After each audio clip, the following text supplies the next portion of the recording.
अब शॉपिंग की और शॉपिंग से जुड़ी हुई ऑनलाइन ठगी की। जिस तेजी से ऑनलाइन शॉपिंग का क्रेज बढ़ रहा है, उसी तेजी से ई कॉमर्स को लेकर शिकायतें भी लगातार बढ़ रही हैं। इनफैक्ट अगस्त से अक्टूबर के बीच ही शिकायतों का आंकड़ा अगर आप देखें तो इसमें 57% से ज्यादा की बढ़ोतरी हुई है। ई कॉमर्स के बड़े प्लेयर्स अमेजॉन, फ्लिपकार्ट शिकायतों के मामले में भी आगे हैं। कुल शिकायतों में से 68% शिकायतें तो सिर्फ अमेजॉन और फ्लिपकार्ट से हैं। ई कॉमर्स प्लेटफॉर्म से किस तरह की शिकायतें हैं, पूरी डिटेल हमारे सहयोगी अमरीश पांडे हमें दे रहे हैं, जो कि इस वक्त हमारे साथ लाइव जुड़ चुके हैं। अमरीश, बताइए, लगातार हमें ये संकेत तो मिल ही रहे थे कि जितना ज्यादा ऑनलाइन का इकोसिस्टम बढ़ रहा है, उतने ही इससे जुड़े फ्रॉड और धोखाधड़ी के मामले भी बढ़ रहे हैं। अब वो नंबर्स में रिफ्लेक्ट हूबहू उसी अंदाज में।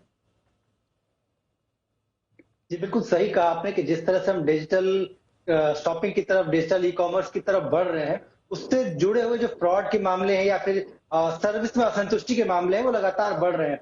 सरकार भी लगातार यही कह रही थी कि चूंकि जितने भी प्लेयर्स हैं इस फील्ड में, वो सारे बड़े प्लेयर्स हैं और उनको किसी इंडिविजुअल के लिए किसी सर्विस के या शिकायत के लिए ना करना बड़ा आसान है, तो वो वही रूट चूज करते हैं।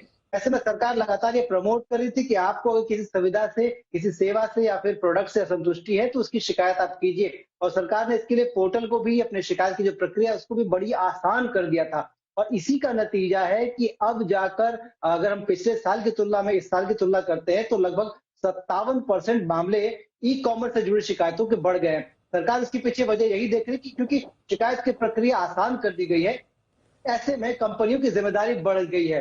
सरकार इसके साथ एक चीज और भी कह रही है कि अगर हमने आपको शिकायत मिलती है ग्राहक की तरफ से कि ये शिकायत हमको दी गई है, 24 घंटे के अंदर आपको एक्नॉलेज करना पड़ेगा, 72 घंटे के अंदर आपको इसको रिड्रेसल भी देना पड़ेगा। ये कानूनी बाध्यता आपके पास होगी। और इसी का नतीजा है कि लोग लगातार बढ़ चढ़ कर इससे रिलेटेड जो समस्याएं हैं, शिकायतें हैं, उनको रिपोर्ट कर रहे हैं।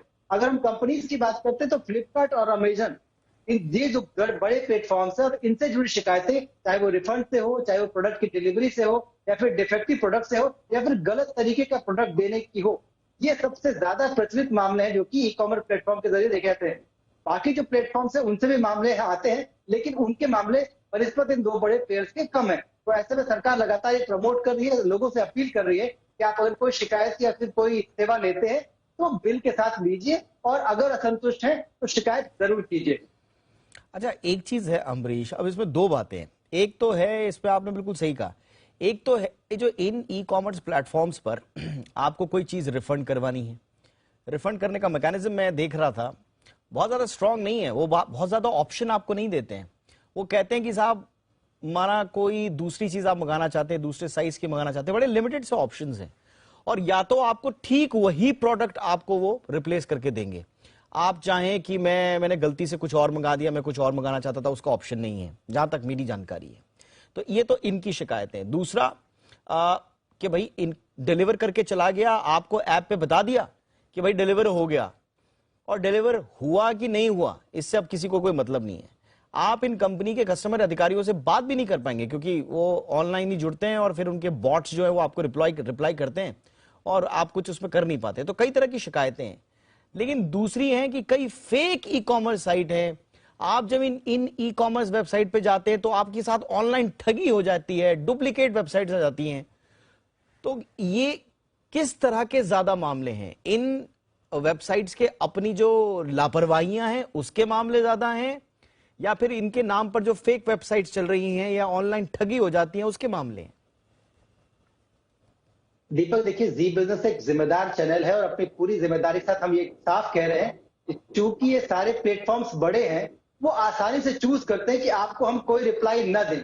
यही वजह है कि उन्होंने जितने भी रिड्रेसल के प्लेटफॉर्म्स है या फिर फॉर्मूले बनाए हैं, वो जानबूझकर ऐसे बनाए हैं ताकि आप उनके अंदर उलझे रहे और उनसे वो प्रोडक्ट लेते रहे, या फिर उसके बदले में वो जो सुविधा वो दे रहे हैं वो लेके आप मामला खत्म करने की कोशिश करें। इस सीजन में, जो कि अभी ये फेस्टिव सीजन बीता है, अगर हम जिन लोगों से हमने बात की उनसे ये पाया कि उनमें से कई लोगों के पास तो प्रोडक्ट आया नहीं था, उनके पोर्टल पे अपडेट होगा कि हमने प्रोडक्ट डिलीवर कर दिया। कई लोगों को सिर्फ कॉल आए कि आपको हमने कॉल किया था 4 बार, आप अपने घर पे नहीं उपलब्ध थे। इसके अलावा कई ऐसे लोग थे जिन्होंने प्रोडक्ट पाया, जब देखा कि वो प्रोडक्ट खराब है, डिफेक्टिव है या नकली है, जब ये कंप्लेंट रेज की तो प्लेटफॉर्म ने कहा कि हाँ भाई आपकी कंप्लेंट हमको मिल गई है, 24 घंटे के अंदर एक्नॉलेज तो कर दिया। लेकिन जब उस व्यक्ति ने अपडेट लेने की सोचा कि भाई 24 घंटे हो गए, मेरी कंप्लेंट का क्या हुआ, उन्होंने साफ कहा कि जो प्रोडक्ट आपने दिया है सर वो हमें नकली मिला है, ऐसे में आपको कोई रिफंड नहीं मिलेगा। तो कुल मिलाकर कंपनियां जानबूझकर चूज करती हैं कि रिफंड का जो प्रोसेस है तब तक जब तक कि इसके लिए जो ई कॉमर्स रूल्स हैं वो पूरी तरीके से जारी ना हो जाए, तब तक वो चाहती हैं जानबूझ यही रूल को अप्लाई करें। इसलिए सरकार ये कहती है कि आपको अगर शिकायत है तो आप शिकायत को जो पोर्टल है हमारा नेशनल कंज्यूमर हेल्पलाइन का या फिर कंज्यूमर हेल्पलाइन के जो नंबर है उन पर रिपोर्ट जरूर कीजिए, ताकि आपको पूरा न्याय मिल जाए और आपकी जो पैसे जो आपने खर्च किए उसकी पूरी पूरी कीमत आपको मिले। बिल्कुल। अब इसमें भी दो तरह की चीजें हैं। 56 से 58% की बढ़ोतरी होना इस तरह की शिकायतों में, ये दो चीजों का द्योतक है। पहला, क्या शिकायतें ज्यादा हो रही हैं, इसका मतलब यह है कि फ्रॉड्स बढ़ गए हैं, और दूसरा है कि क्या अब रिपोर्टिंग ज्यादा हो रही है। देखिए, दोनों ही सूरत में कंपनियों की जवाबदेही तय होनी चाहिए। अगर लोग रिपोर्टिंग ज्यादा कर रहे हैं तो बहुत अच्छी बात है, ये नेशनल कंज्यूमर हेल्पलाइन की जीत है, ये जी बिजनेस की मुहिम की जीत है कि लोग ज्यादा अवेयर हो रहे हैं, ज्यादा शिकायत कर रहे हैं। और अगर ये शिकायतों के पैमाने पर अगर फ्रॉड्स बढ़ रहे हैं तो ये तो और भी गंभीर है। ये इन बड़ी बड़ी कंपनीज के लिए एक चुनौती है, एक चेतावनी भी है, और एक बहुत बड़ी चिंता कंज्यूमर के लेवल पर भी है। तो दोनों ही सूरतों में एक कंज्यूमर को कैसे न्याय मिल पाए, यह सुनिश्चित होना बहुत जरूरी है, और इसी दिशा में जी बिजनेस और सरकार हर दिशा में काम चल रहा है। उम्मीद यही की जाती है कि जल्द से जल्द मामलों का निपटारा हो और कंज्यूमर को उसका इंसाफ मिले। Thank you so much Amrish, इस तमाम जानकारी के लिए आपका।